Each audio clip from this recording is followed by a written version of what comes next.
Bonjour à tous, bienvenue dans News Conso, l'émission de toutes les tendances. Et aujourd'hui, on va parler de matcha. Alors, est-ce que vous connaissez? Eh bien, c'est un thé vert moulu. On va tout savoir sur ce thé très particulier qui est dans la tendance avec notre invitée Camille Becerra de la marque Anatae. Bonjour. Bonjour, enchantée. Alors, comment est née l'idée de vous spécialiser dans ce thé qui est si particulier? C'est vrai que c'est un thé très spécial.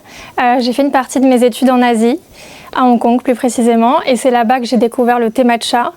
Et j'ai trouvé que c'était incroyable de pouvoir réduire un thé en poudre et ainsi l'utiliser en boisson, en pâtisserie, dans des glaces. Ça, c'est la première chose qui m'a séduite. C'est vraiment cette possibilité de l'utiliser de différentes façons. Et ensuite, j'ai découvert que ça avait beaucoup de vertus. Et c'est de là qu'est née l'idée. Parce que c'est un thé qui est très ancien à la base. Oui, c'est un thé qui est bu au Japon depuis l'an 1000 à peu près. Ça s'est développé parce que les bouddhistes trouvaient que ça les aidait à méditer à l'époque.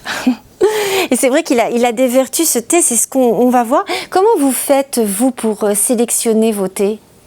Alors en fait, moi je suis partie en 2018 au Japon pendant plusieurs mois pour essayer de trouver un thé matcha de très bonne qualité. Parce que ça faisait plusieurs années que j'avais cette idée en tête et j'ai voulu me rendre dans le pays où on produit le plus de thé matcha. Et j'ai essayé de rencontrer un maximum d'agriculteurs, de visiter le plus de champs possible, de me former en fait sur ce thé et de trouver un thé qui soit bio et sans amertume. Ça c'est assez rare pour un thé matcha, mais c'est ce que je voulais. Et alors, vous êtes aperçu que les rivières étaient très polluées là-bas. Et c'est là où vous vous êtes dit, au-delà de choisir un thé, je vais aussi m'occuper de la planète quelque part. C'est vrai. En fait, j'ai rencontré beaucoup d'agriculteurs et la plupart d'entre eux ne sont pas bio. Et ils m'ont fait visiter leurs champs et ils m'ont expliqué parfois que les rivières qui longeaient les champs étaient complètement vides de poissons à cause de l'utilisation de pesticides dans les champs. Et c'est là que je me suis dit que c'était sûr, je voulais un thé qui soit bio pour pas participer à ça. Alors le goût du matcha est un goût qui est très fort. Comment vous vous êtes adapté au goût des Français? Parce que nous, on n'a pas l'habitude de boire ce thé justement. Alors, il y a différentes choses à savoir. C'est vrai que c'est une saveur très particulière, mais quand il est de bonne qualité, il est moins amer. Un matcha de très bonne qualité, on le reconnaît à sa couleur vert vif. D'ailleurs, on va le voir, parce que là, vous en avez apporté. Et c'est vrai que c'est un peu vert fluo presque. C'est fluo. Quand il est de bonne qualité, il est fluo, effectivement. Et moi, en plus de ça, en plus de chercher un matcha vert vif, je me suis focalisée sur l'absence d'amertume. C'était vraiment mon critère numéro 1. Allez, numéro 2 avec le bio en premier. Et c'est vraiment sur ça que je me suis focalisée. Et je pensais que le thé matcha pourrait plaire aux Français à condition que je trouve un matcha sans amertume. Là, je pourrais vraiment séduire le plus grand nombre. Alors, quelles sont les propriétés du matcha? Alors, quand on voit la liste, on est assez impressionné, faut dire. C'est quand même des vertus dans tous les domaines. C'est sûr. En fait, le thé vert, c'est le meilleur de tous les thés pour la santé. Et le thé matcha, c'est un thé vert en poudre.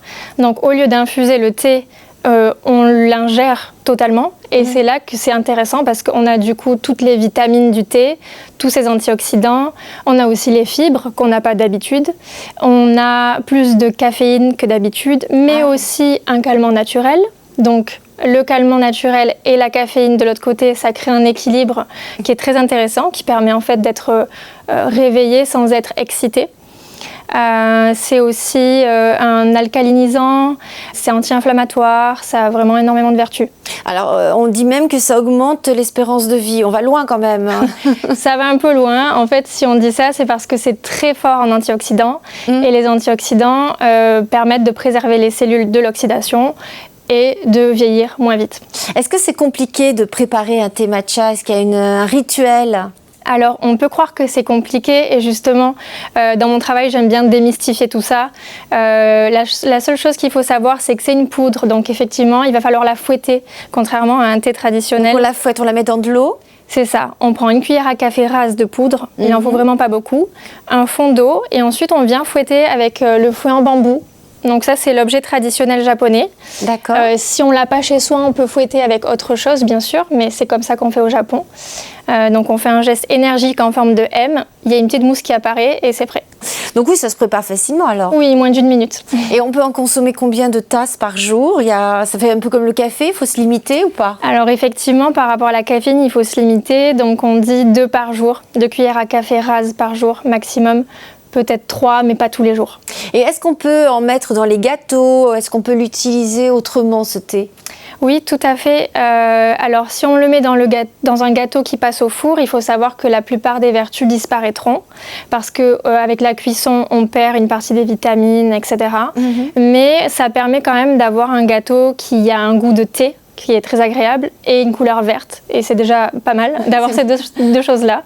Donc, c'est très sympa dans les gâteaux, dans les crêpes, dans les gaufres, dans les smoothies. Est-ce qu'on peut le déguster froid? Parce que là, on est en plein été, du coup, on peut faire un thé froid avec? Bien sûr, on peut mélanger un petit peu de matcha avec de l'eau fraîche et compléter avec des glaçons ou même avec du lait végétal, ça se fait beaucoup. Moi, j'aime beaucoup le déguster avec du lait d'avoine, je trouve que ça se marie très bien. D'accord. Et alors, comment on le conserve, ce thé? Alors, c'est un thé qui est assez fragile parce qu'il s'oxyde. Donc, il faut absolument le conserver dans un contenant opaque et hermétique. Donc, le laisser dans sa boîte, c'est une très bonne idée. Il ne faut pas essayer de le mettre dans un pot en verre, même si c'est joli. Il va perdre sa couleur et c'est bien fait. Dans la boîte, on peut le laisser dans un placard sur une étagère. Sauf en cas de très grosse chaleur, on peut le mettre au frigo. Et combien de temps est-ce que ça se conserve? Alors, une fois qu'il est ouvert, on recommande de le consommer dans les 3-4 mois. C'est-à-dire que si on fait une boisson par jour, de toute façon, le pot dure 1 mois.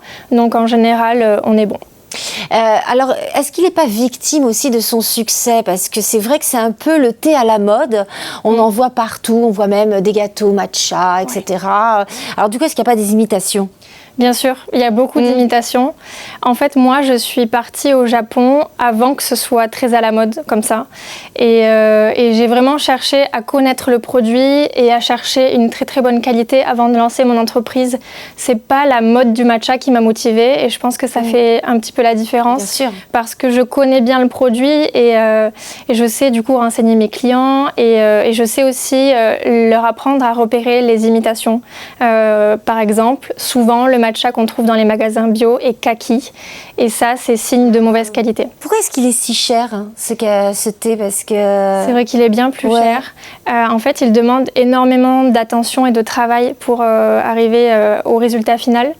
On doit notamment couvrir les champs de thé de toile noire 3 semaines avant la récolte. Ensuite, il y a une étape où on vient récolter à la main. Et il y a une autre étape où on vient enlever les nervures de la feuille parce qu'elles sont susceptibles d'apporter de l'amertume. Ensuite, on doit moudre à la fin entre 2 meules de pierre et moudre très lentement pour ne pas chauffer parce que, comme je le disais tout à l'heure, la cuisson enlève une partie des bienfaits. Donc, en fait, on a 7-8 étapes à respecter pour avoir un matcha de très bonne qualité. Et forcément, ça coûte cher. Donc là, vous êtes basé à Perpignan, mais vous livrez dans toute la France. Oui. Assez rapidement? Oui, on livre en 2 à 4 jours dans toute la France, même en Belgique, Luxembourg et Suisse. Et en plus, vous avez un site qui est très très bien fait parce qu'on a les réponses à toutes les questions qu'on se pose, on a un blog, on a tout. Donc on sait tout sur le matcha.